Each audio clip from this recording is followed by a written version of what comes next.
Welcome to Stories Podcast. I'm your host, Amanda Weldin. This week we are presenting The Magic Chalk and the Very Real T-Rex, an original story by Daniel Hinds. If you would like to support Stories Podcast, please head to your iTunes page and leave us a 5-star review. Thanks! Enjoy the episode! The Magic Chalk and the Very Real T-Rex.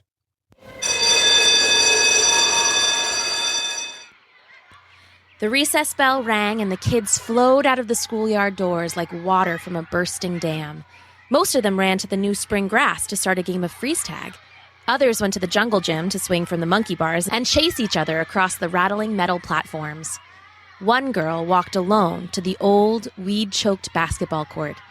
The hoops had no nets, and the kids weren't allowed basketballs since the dodgeball incident, so she had the entire court to herself. She wore a serious expression on her face, and a red plastic bucket was swinging from her fist. When she got to the center of the court, she knelt, pulled a piece of colored chalk from the bucket, and got to work. As she so often did, she sang as she drew. Chalk of purple, red, and green. Let's draw something never seen. Let's make a daydream come to light. With all your colors clean and bright. She drew quickly, the sidewalk chalk rasping over the asphalt, only pausing to switch out one color for another. All over the playground, the kids shouted and screamed, and the air had the wonderful smell of freshly trampled grass. But for the girl, there was only the chalk and the hot asphalt canvas. Finally, a few minutes later, she paused to inspect her work. It was a horse, rust red and white. Its mane flowing in an invisible wind, its mouth open in a soundless whinny. The girl was very hard on herself normally, but even she had to admit the horse was pretty good, which made sense considering she had spent the whole school year working on her art every time she got a chance. While she was thinking about what to draw next, she heard a mean little laugh coming from behind her. Ha-ha! Hey, Bella! It was Rob, the class bully. What's that supposed to be, some stupid pony? Bella felt her face flush a deep apple red with embarrassment or anger. Even she wasn't sure. It's not a pony, it's a horse, and she's not stupid. Why do you have to be so mean, Rob? Geez, don't cry about it, Rob said, and then he pulled a piece of forest green chalk from the bucket. Let me show you a real drawing. Rob, no, Bella said, but he ignored her. With a large and clumsy hand, he was bigger than any other kid in school, Rob quickly sketched out a crude Tyrannosaurus Rex, its mouth open and full of big, jagged teeth. Bella knew it was mean of her, but she was happy to see that it wasn't a very good drawing at all. What's that supposed to be? She asked, imitating Rob's mocking tone from earlier. Some stupid giraffe? Rob's face grew very, very red, and his expression was as dark as a blackboard. He ripped the bucket of chalk from Bella's hands and dumped it onto the ground. Bella cried out, but was helpless to stop Rob from stomping on the chalk pile, his big, clunky boots turning the colored sticks into a pile of rainbow dust. There, said Rob. Now who's stupid? Bella tried her hardest to hold in her tears, but when she blinked, they ran warm and wet down her cheeks. She grabbed a handful of the rainbow chalk dust and threw it in Rob's direction. Just leave me alone, you big bully. Fine, sulked Rob. Don't be a crybaby about it. He turned and stomped off the playground. Bella's tears splashed down under her horse, making the chalk lines blur and run. The fact that her crying was ruining her drawing just made her even more upset. That big bully, she said, kicking the chalk powder pile into the wind. I wish he'd meet a real T-Rex, then we'd see who the crybaby is. She finished kicking the chalk pile into the wind and turned her anger on her red bucket next. She gave it a hard boot with her sneaker, sending it bouncing and skittering away. When it finally came to a stop, a single piece of chalk rolled slowly out of the opening. Bella ran over and scooped it up. It was small, only about the size of her thumb, but at least it was something. She looked down at Rob's T-Rex. It wasn't terrible, really. It just needed a few little touches. She couldn't control the artist inside of herself. She had to fix it. As she so often did, she sang as she drew. Chalk of purple, red, and green. Let's draw something never seen. Let's make a He'll eat up Rob and smash the school. Bella took the nub of chalk and traced Rob's lines to start, making them bolder and adding little bits of shading and even some cross-hatching. She made the teeth sharper looking and even added a bit of drool hanging from the dino's muzzle.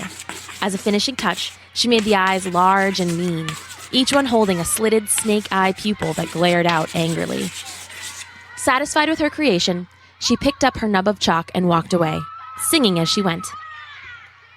A moment later, unseen by everyone on the playground, the chalk T-Rex, ever so slowly, blinked his giant eye. Bella had a new idea. Since the playground didn't have any flowers, she would use the last of her chalk to draw some. After a few minutes of hunting, she found the perfect spot. It was well away from all the playing kids, near where they lined up for the bus at the end of the day. A few flowers along the path would be just the thing to make their wait a little more beautiful. She knelt down and used the little piece of chalk to draw a row of wildflowers. It took her a moment to realize that the chalk seemed to be changing colors on its own. When she drew the stems, it was a vibrant green. When she changed to draw the petals, it would shift to hues of bright pink and purple. She paused her drawing to marvel at this seemingly magical little piece of chalk, and while she was examining it, something even more amazing happened. One by one, the little flowers she had drawn made soft little popping noises, and suddenly they weren't drawings anymore. They were real live flowers. Absolutely amazed, Bella leaned down and took a deep breath. They even smelled real. Their pretty petals bopped and danced in the breeze. "How did you do that?" Bella whirled, and sure enough, it was Rob, standing behind her, looking at the newly created flowers with wide-eyed wonder. The other kids seemed to all be distracted playing their own games to notice. Even the teacher recess monitors were busy helping a girl who had fallen and skinned her knee on the jungle gym. Only Bella and Rob had witnessed the magic. "I don't know," Bella said. She was eager to share her discovery with someone, but Rob would have been her last choice. "I just drew the flowers and then they became real. I think it was the chalk." She held up the multicolored little piece of chalk. "Where did you get that?" Rob demanded. "It was in my bucket." "I dumped that bucket out. There wasn't a single piece left inside, so where did it come from?" "I don't know." "Give it here," Rob said, snatching it from Bella's hand. She tried to grab it back, but he held it way over her head, and even jumping she couldn't reach. "Just let me try it," he said. He chewed his lips for a moment and then dropped to his knees and drew a somewhat lopsided football. "Now what?" he said. "I don't know. I think we just wait." They both watched intently until, a minute later, they heard the same small popping noise, and there it was, a brand new, somewhat lopsided football. "It's all crooked," Rob complained. "You drew it that way," Bella said. "Now give me back my chalk." "I don't think so. I need a new Nintendo." "As if you could even draw one. Now give me that back right now, Rob." "Or what?"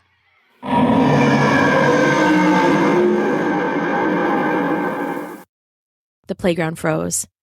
The screams and shouts from the grass in the jungle gym cut off. Every eye turned towards the roar. There, standing in the center of the old basketball court, with razor-sharp teeth and a thick rope of drool hanging from its jaws, was a giant T-Rex. It took 2 tentative steps forward, muscles rippling under its pebbly crocodile-like skin. The earth trembled as its feet crashed down. It raised its car-sized head and took a sniff of the air. It must have liked what it smelled because it let loose another air-tearing...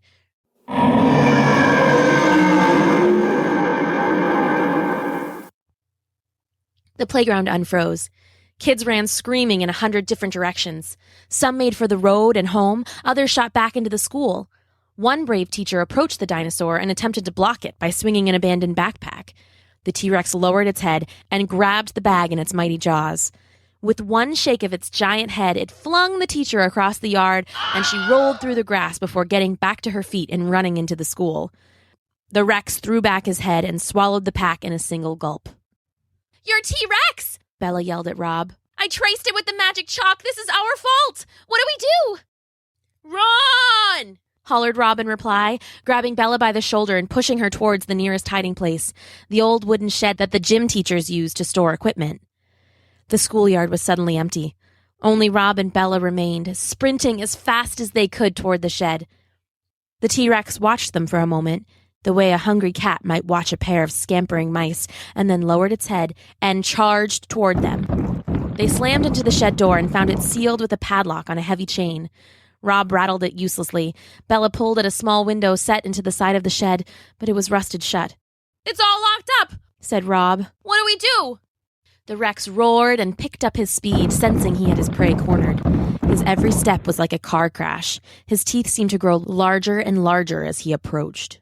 "Quick, draw a new door," said Bella. "I'll draw a new door," Rob said, as though he had just had a great idea. He turned to the wooden wall of the shed and quickly sketched one out. A quick, messy rectangle and a lopsided circle later, the door was real. Rob twisted and pulled at the knob, but it wouldn't budge. "It won't work," he said. "That's because you drew it all crooked. Give me the chalk." "No, I can do it." He turned back to the wall and was preparing to try the drawing again when there was a tinkling crash.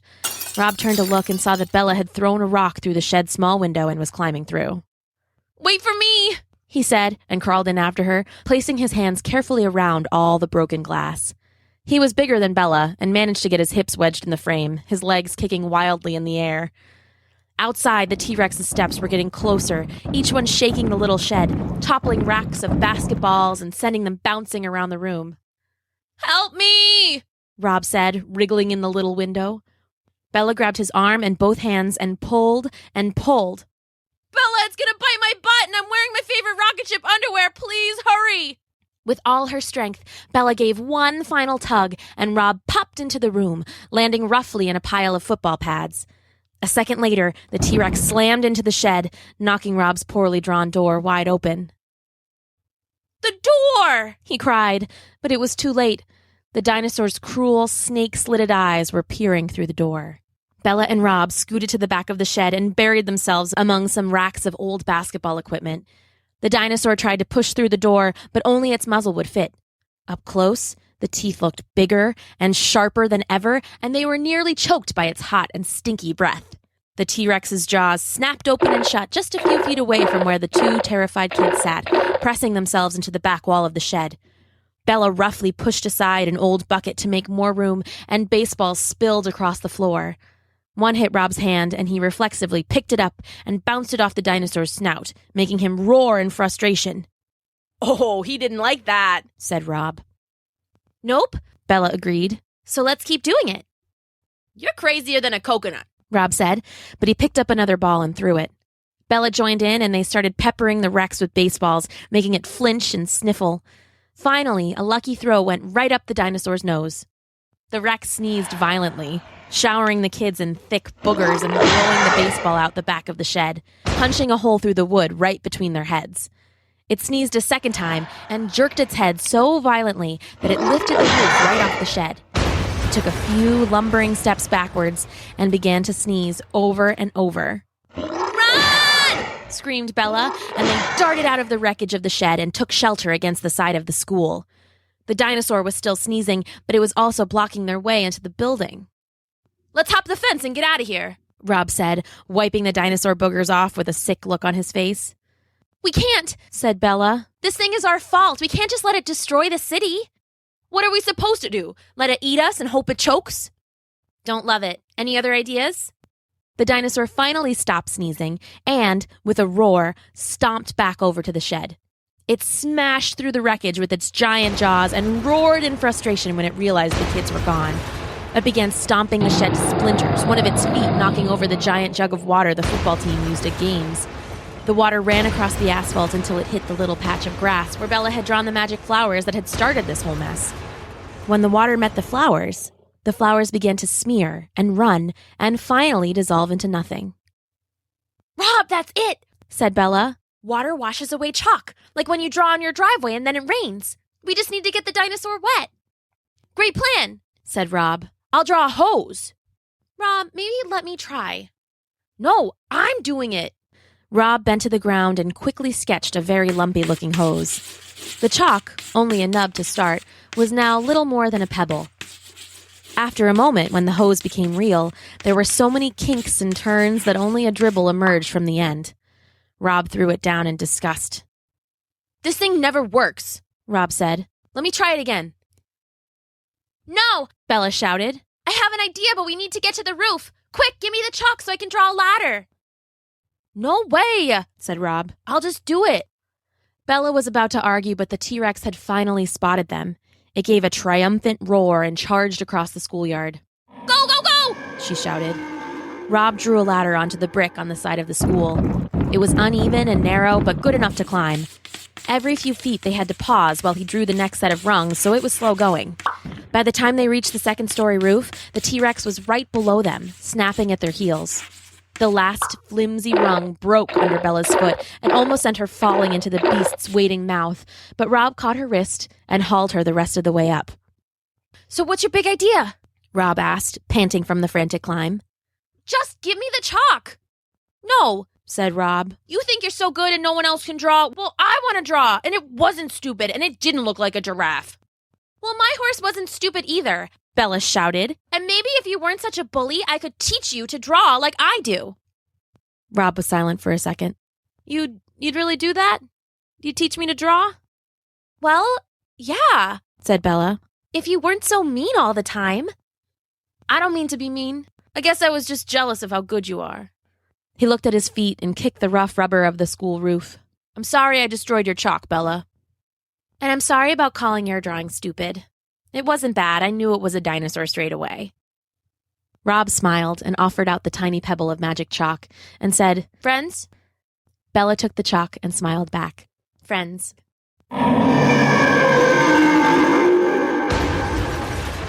The T-Rex smashed into the school wall right below where Rob was standing. The old bricks gave way with a crunch, and Rob fell on his back, sliding and hollering right into the T-Rex's open mouth. As he disappeared into the beast's stomach, Bella remembered the song she sang earlier, wishing for him to get eaten, and she felt a heavy weight settle into her belly. The chalk monster gave a long roar of victory.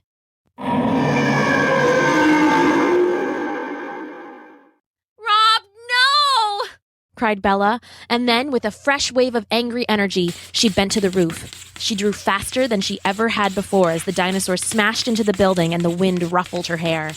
As she so often did, she sang as she drew. Chalk of yellow, red and green. Let's make something never seen. Let's make a storm to make an end.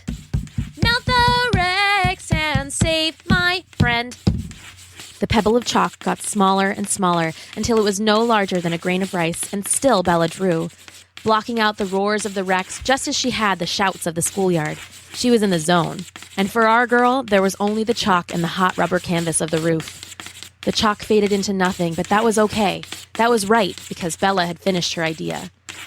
It was a giant thundercloud, one that stretched from one end of the roof to the other. She stood in the middle of it as it slowly became real, enveloping her in a thick fog and then rising, slowly at first and then faster, growing as it rose. The T-Rex bellowed again, but this time it was at the sky. It was afraid. It took 3 giant crashing steps away, and then the cloud burst open with rain and thunder. The T-Rex gave another roar, but it turned into a gargling sound halfway through. As it was pelted by the wind-driven rain, it began to run and blur and melt like a candle. It stumbled and fell with a crash to the asphalt of the playground and ran across the pavement in hundreds of tiny rivers of liquid chalk. A minute later, and the storm washed itself away, letting the sun burn through. Bella slid down the rubble that was once the site of the school and ran to a familiar-looking lump in the middle of that bubbling puddle. "Rob!" she called out as she ran across the yard. "Rob, are you okay?" The lump coughed and wiped sludgy chalk out of its eyes and flicked it onto the ground. "Ugh," said Rob. "This is even worse than the dinosaur boogers." "Rob, you're okay!" "I guess I am," he said. "Thanks for saving me, Bella." He looked over at the school. As they watched, more old brick and pieces of roof slid off to crash onto the ground. They could hear the wailing of fire trucks coming from down the street. "Say, Bella," Rob said with a sudden smile, "you think this means I'll have to cancel school for a few days?" "Probably," Bella said, rolling her eyes. "Let's go get cleaned up, and then we can have your first art lesson. What do you want to start with?" "I don't know," said Rob with a little smile. "I was thinking doors?" They both laughed and walked towards the crumbling school, and from that day on, they drew together every day. The end.